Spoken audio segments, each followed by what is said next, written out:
Hello, my name is Dean Contover, and this is the Current Buzz. The buzz today is we have a gentleman, Simon Cataldo. He's running for the 14th Middlesex District. That includes Concord, Acton, and parts of Chelmsford. Do we know what precincts in Chelmsford yet that you will be running in if you win the Democratic primary? We do, Dean, Okay. and also Carlisle's in the district as well. Oh, Carlisle is in the district. Okay. For those who are watching, it's more or less south of 495 in Okay. Chelmsford. So they've been doing some re-precincting, but that's geographically essentially what it is. Okay. And the town website actually in Chelmsford has a great map as well. All So right. if people are interested in exactly where they live, they can check that out there as well. Town of Chelmsford, it's easy. So let's talk about it. First of all, the question always comes up, why are you running for office in the 14th Middlesex District? It's an important question, Dean. I grew up in this community. Okay. We moved here when I was 3 years old. I went to the public schools here. In Concord. In Concord, Right. in West Concord. Okay. And I love this area. This area put me in a position to do everything I've been able to do in my life, and we decided to move back here to raise our family. We have a 1 and a 3-year-old, my wife Chessie and I, and we love being here. But we also understand that there's an obligation to make sure that everything that's great, that we love about our community continues, and the things that need to improve. That doesn't happen on its own. I think my generation has a responsibility to take a leadership roles in the challenges that we have today. Okay, you live in West Chelmsford. I know it very well. There's a fencing school in West Chelmsford. And West Concord. West Concord, I'm sorry. There is a West Chelmsford too, but West Concord, right? There's a fencing school there. That's right. And I don't know if you know the owner, but if you become a state rep, I want you to lobby for him to extend or have a building here in Chelmsford to teach the kids in Chelmsford fencing. I'll put that right at the top of my list, Dean. Ahead of education, ahead of climate change and everything like that that's there. So let's drill down. You went to Colorado College in Boulder, Colorado? So after I graduated from Concord Carlisle High School, I went to Colorado College, which is in Colorado Springs. Colorado Springs. They have a great environmental science program. And so I studied environmental chemistry and physics, focusing on residential energy thermodynamics. Okay. As you can tell, Wow. I was a huge nerd. Yeah. And wanted to just learn and then eventually That was teach your chemistry. thesis, wasn't it? Yes, it was. Yeah, I know. I looked at it. Go ahead, I'm sorry. And so I wanted to combine my interest in science and education to become a chemistry teacher in an inner city school. Okay. So I moved to Harlem. I was hired at a large public school to teach chemistry in high school. Okay. And then 4 days before school started, the principal introduced me to the faculty as Mr. Cataldo, which is not how you pronounce my name, the new 7th and 8th grade special ed math teacher. So I went up to him later that day, said, Dr. Hodge, what happened? He said, Cataldo, again, not how you pronounce my name, the real 7th and 8th grade special ed math teacher quit this morning. You can have her job or you're fired. And what's the name of the school in New York City? Frederick Douglass Academy. Because usually they have PS, 192, something like that, 193. So this one had its own, has its own name. Okay. So you get out of college, you're in Colorado, and all of a sudden you're in New York City, right? Where are you living in New York City? I was living in Harlem on 125th Street, if you're familiar with the area. Well-known street, been there before. A happening place. Apollo Theater, not too far from Columbia. That's right. Right? That's right. So you start teaching at this school. I presume that the majority of the children were African American. That's correct. In this neighborhood of Harlem, there was also a significant portion of the students who were from the Dominican Republic, or their families Dominican were Republic, that's right. from the DR. Yeah, DR. Yeah, and so, Dina, I walked into my classroom with students who didn't know the alphabet, sitting next to students. What grade? In 7th and 8th grade. Wow. Sitting next to students who were grade levels ahead, but whose diagnosed disability was emotional. And I was entirely unqualified and unprepared for that job at the beginning and wasn't able to manage my classroom. It wasn't until about Thanksgiving of that year that, as a complete Hail Mary, I got some used lacrosse equipment. I had played lacrosse in high school. Boxing ended up being the sport that I loved, but I had played lacrosse and took my worst behaving kids to the handball court beside school, tried to turn them into a lacrosse team. And immediately everything changed. Wow. The students began to learn the value of their hard work. They started to get positive feedback, which they hadn't had much from adults, perhaps ever for some of them, for teachers in school. And they started showing up with their homework. They started going home and watching YouTube videos of Princeton playing lacrosse. Wow. And wanting to go to college. Yeah. No kidding. Good for you. So at the end of the school year, my students had the highest gains on the state math exam for former low-level performers in the district, and the highest scores we'd ever had for special education students at the school. Wow. We took that little glimmer of hope and turned it into what's now a national nonprofit for at-risk youth in inner cities. We're operating in Boston, Baltimore, Philadelphia, still New York, and Los Angeles. And I'm really proud of what the students have been able to accomplish. They've earned over $70 million in academic scholarships. We have 1,300 boys and girls across the country participating in full day, year-round programming now, mostly girls. And it's been just amazing to see what these kids and their families have been able to accomplish when they have the opportunities that they deserve. Yeah, interesting. It's commendable to do that, especially in Harlem. And knowing the area and living in New York City, I know it's difficult. Let me ask you a question. There's a lot of people in Chelmsford, Billerica, in these communities, Concord, Acton, their children played lacrosse. And they're no longer playing lacrosse. They went to college and they moved on from the home. So all these lacrosse sticks are sitting in the closet.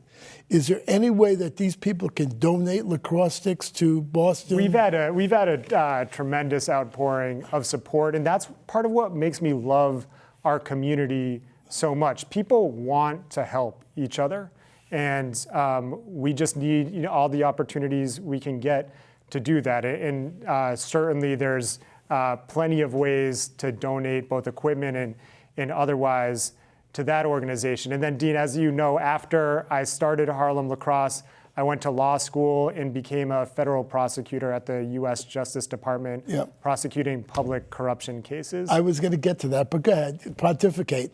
My first case as a prosecutor was prosecuting Sheriff Joe Arpaio from Arizona. Yeah. Yes, we charged him with criminal contempt for detaining people on the basis of their suspected Mexican heritage. We took that case to trial and won, and then Arpaio became Trump's first presidential pardon. And at that point, I had several years left on my commitment to the Justice Department that I had originally made when I arrived, and I stayed and continued prosecuting all sorts of public corruption cases, including a corrupt Veterans Affairs official and private contractors at the VA. Let's talk about that. Let's talk about that in regards to, it had to do with education, right? It did, yes. Our U.S. Department of Veterans Affairs has many venerable programs, and among them is a program that provides vocational rehabilitation and education for disabled veterans whose disability is as a result of their service to our country. Right. And there was one individual who we investigated. He later pled guilty to a massive bribery scheme where he was sending these people who had come back from their time in service to sham for-profit schools. And it was a multi-million-dollar fraud and bribery scheme that he was convicted of. So where did he go? What happened to him? Do we know? He's incarcerated. Oh, okay. All right. I just went. When you got out of school in Virginia, we forgot to talk about this. You clerked for justice, right? A judge in the appeals court. Is that correct? That's correct. Okay. Yes. So, with being a clerk, explain to people who may not understand the system what being a clerk to a judge, whether it's the Supreme Court, and yours was U.S. Court of Appeals, right, First Circuit. That's correct. So let's talk about that a little bit in regards to what a clerkship does, what you do. It's for a year, isn't it? It's for most judges for a year. I did it for a year. Okay. It's a tremendous opportunity. Anybody who is going to law school, I'd recommend to them that they take the time to do that and serve for a judge after a year. You help the judge decide cases. Whatever she or he needs to decide cases, that's what you do, whether it's legal research or drafting, typically for a Court of Appeals judge. It really helps sharpen your thinking as a lawyer, and it's a great way to start a career. Right, and most people do that, and it's tough to get, isn't it? I mean, it's difficult to get. It's not easy. You have to. It's a challenge to be a clerk for a judge. There's certainly an interview and application process. Not everybody goes that path, but I think that for anyone who can do it, it's recommendable. Okay, so did you clerk before you started Harlem? No, this was after. Oh, Yeah, this I was started after. that organization prior to going to law school. So you're presently the president of Harlem Lacrosse? Yes. Yes, okay. So tell me what happens in Boston, for example. They need sticks, they need balls. What happens? Yeah, well, we actually have a pretty In fact, I easy want to get time them up getting. here. I want to get them up here to talk on my show. I'm sure that they would be happy to talk to you, Dean, and happy to talk to your viewers. Thank you, Simon. It is, one of the easier things that we have done has been getting that support in terms of sticks. It's what it's really all about, and the hard work. And I think it relates to everything that we're seeing right now in education, is making sure that the students have the support that they need in school, the consistent support. And it's the importance of public education, growing up in a place with great schools, and now seeking to represent a place with great schools is something that's really central to my worldview and how I look at this position. Specifically, when I'm talking to people in Chelmsford, Dean, it is, if not the first, one of the first two things that comes up, the dynamic between Chapter 70 funding and the town. As I said, I'm a former boxer, so I like to use the phrase punching above your weight. The town of Chelmsford and the school system here has been punching above its weight for years based on the amount of state aid that it gets. Mm-hmm. Chelmsford got the short end of the stick in the state aid formula. There was for years, and continues to. And even with the 2019 Student Opportunity Act, the state aid is only going to increase 1 or 2% for Chelmsford schools. That's correct. In the years to come. But inflation right now is far above that. So Chelmsford's actually going to get less and less funding. And this is something that doesn't just affect schools, Dean. It affects all of the property taxpayers and everybody who benefits from the services of the town, because the schools are the biggest recipient of property tax funds that are derived locally. And when the state isn't doing its fair share, when the state's not being a real partner for the school district, that takes away from all of the other very worthy needs that the town has and that it could devote resources to. So I've heard this again and again, and I've thought about this, and I think that this needs to be a major priority of the next state rep in this open seat. It's not going to be easy, but we need to look at what revisions can be made to the funding formula to give Chelmsford its fair share. The newest school building in Chelmsford, Dean, was built in 1977. Mm-hmm. That's unacceptable. For a community that prides itself on its public education system, the state has a role to assist and to make sure that that can continue into the future without overburdening the local residents and taxpayers. Well, we had 4 state reps in Chelmsford, right? I don't know if you know this. I do. You know the history. We're down to 3 state reps with the census. The one that was attached to Belvedere section of the city is now gone to Tewksbury, so now we're down to 3. And hopefully 10 years from now we'll be down to 2, and then 10 years from now we'll be down to 1. So I mean that's my theory or hope. But because it gives somebody in Chelmsford a chance to participate and support. You know, I mean, you know water quality very well. I mean, you studied it in college. I mean, you know the water quality that's questionable, and people have talked to you about that, if I recall. So PFAS is a major issue, and it needs to be at the forefront of our legislative campaigns, because this is another area where the town's not going to be able to do it alone. If any of your viewers aren't yet aware, there's been levels of PFAS that have been detected over 20 parts per trillion, which is something of concern, especially for people with a compromised immune system, people who are pregnant. And that's been happening in Chelmsford at 54 Richardson Road, and perhaps elsewhere. There's going to need to be work done to diagnose exactly what's going on, and the local water districts cannot be made to do it all by themselves. Right.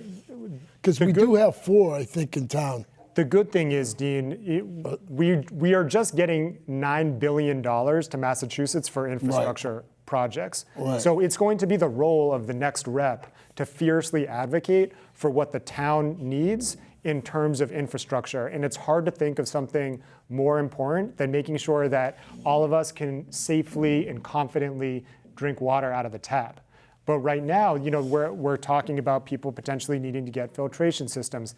That's something that should not happen in 2021 or beyond in our community, and it's something that needs to be addressed. Water is very important. People don't think of it as a health problem, but it should come under the Board of Health, that umbrella. I mean, if it wasn't for chlorine that you put in the water that protects it, makes it drinkable for people, and doesn't. There's a lot of waterborne diseases. That saved us in regards to our health in the last 1890s to now. I mean, am I correct in my Yes, in my and the analysis? PFAS issue, it's in particular, is born out of the use of certain chemicals for heat resistance in certain products that have been used, and we stopped using them in 2000. Unfortunately, they're still getting into our drinking water supply, and we're starting to detect that. It's not just a problem in Chelmsford, and the silver lining of that is that we can build coalitions among different reps to focus on this and make sure that we get the state aid that we need to diagnose the problem, do filtration that's necessary, and make sure that we're not dealing with this long into the future. Dean, it's an issue. They're finding it in Carlisle. They've been finding it in Acton for a while now. And I suspect that it's other places too that we don't know yet. So it's something that's going to need our focus. We need to be able to drink water out of the tap. I mean, that's very important. The problem is in many places in the world, people have problems having drinking water. And we're very lucky that we can comes right out of our tap and we can drink that water. Some people drink it out of bottles, but water is very important. If we didn't have water, we wouldn't survive. Am I correct? You are correct, Dean. Thank you. Thank you. So I have Simon Cataldo. He's from Concord, Mass. He lives in West Concord, Massachusetts, but the umbrella, like we have West Chelmsford and North Chelmsford. And Dean, just to clarify, because in Concord, there's people who get very particular. I was raised in West Concord, and when we moved back, we're closer to the line between, I don't know if either side would really call us their own, but we're kind of in the middle. So do you live on the other side of the railroad tracks? Is that what it is? I live I can hear the railroad. Yeah. I can hear the train coming by. Yeah, just I can hear it at my house in Chelmsford too. I mean, it's not the same track, but I understand where you're coming from. So Simon is running for the 14th Middlesex District. It's opened up. The person who was there, she's running for lieutenant governor, and she's stepping down, and it's a wide open seat, more or less. It is. And I won't ask you if anybody else is running against you, but there will be a primary in September sometime. We don't have a date yet, right? That's right. Is that correct? It'll be early September most likely. And then if you do win, then there's the election in November. Is that correct? Yes. All right. So the big thing I like to talk about again is We have a city here called Lowell, Massachusetts. I was wondering if you could possibly start Harlem lacrosse in Lowell, Massachusetts. That's a great question. We've looked at a number of different cities. We landed on Boston first. Yeah. But I think there are going to be expansions in the future. Certainly a lot of different cities have asked us to come there, and it's an issue of resources. Oh, okay. Well, I mean, we're close to Lowell. I mean, half the people who live in Chelmsford are from Lowell originally, or their parents or grandparents are basically from Lowell. So I just thought I'd make a pitch for Lowell, Massachusetts. If you have any hockey sticks, please call up Boston Lacrosse and donate them to Boston Lacrosse, because they're going to need them, because once this gets out, it's going to boom. Is there anything else you want to say while you're here? Because we only have like 3 minutes left. Sure. So Yeah. that I missed. Well, a couple other issues that I wanted to bring up, and Dean, you didn't miss anything. Oh, okay. Thank you. So there are a couple other issues that I've been hearing a lot about experiencing, and it is critical that those are on the forefront of the campaign.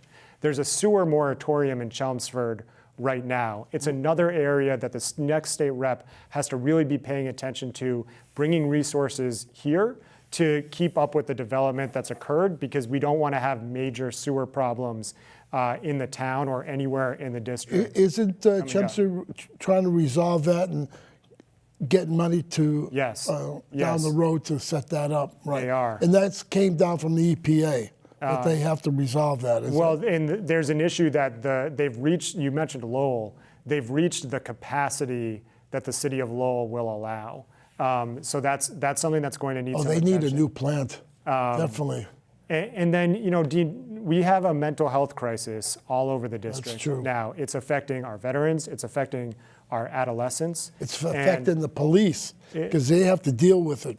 Our first responders, our healthcare workers, we need to take care of each other, and the state needs to step in to a greater extent than it already has. Now, there has been some recent legislation, but there's going to be more work to do. And as we hopefully come out of the pandemic, we're going to, I think, see more and more what a toll it's taken on us. And so that's something that our state rep needs to be paying close attention to, and getting resources to screen it, to get better outcomes, and also make sure that there's enough beds for people who need inpatient treatment, which has been a problem.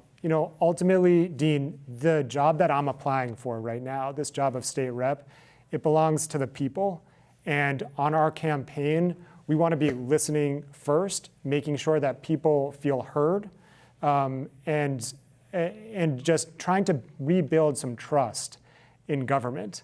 I think that we can take a big step forward in that regard by bringing in new voices, and now there's an opportunity with an open seat that people can trust to act with integrity and in their best interest. Dean, I'm running for the Democratic primary. I'm a Democrat. I think that that's reflected in the policies that I'm promoting, in my personal principles. But if I see you or anybody else on the campaign trail, I'm not going to be asking you whether you're a Democrat or Republican or independent. I'm going to be asking you how you're doing. And I think that that is what we need right now in our political discourse. And ultimately, I hope that the people of Chelmsford and elsewhere in the district choose to send me to Beacon Hill to be their advocate, because I think that I can be a strong, fierce advocate for what we need in our community right now, and we need a lot. Well said. Are you on social media real quick? I am. You can find me on Facebook, Simon Cataldo for state rep, on Instagram. The easiest way to find me is just by my website. It's www.simoncataldo.com. There's an email address. Our social media is there. Some more about our policy platform is there as well. I really hope that people reach out to me. That's a fun thing about the campaign. It's an important thing about the campaign to hear from people. But